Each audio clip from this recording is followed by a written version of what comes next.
Jerry, তুই কি বানাচ্ছিস? বল।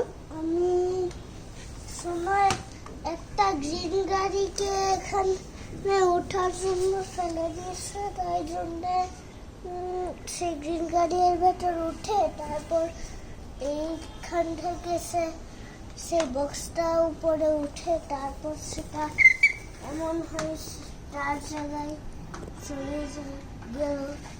এই যে তার জায়গা হলো এটা।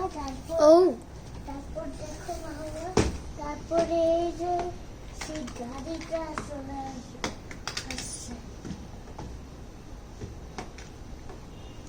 তারপর তারা বললো ওয়াটা, তারপর সেই বক্সটাও তার জায়গায় চলে গেল। ওয়াও, সবকটা গাড়িতে অনেক নাইস। হ্যাঁ, এই যে এটা নাম্বার 7, এটা নাম্বার 10, আর এটা নাম্বার 7 আর নাম্বার 10। আর এটা অফিসে যাওয়ার গাড়ি। ও, so good গাড়ি। Daddy glass too so good. Bye.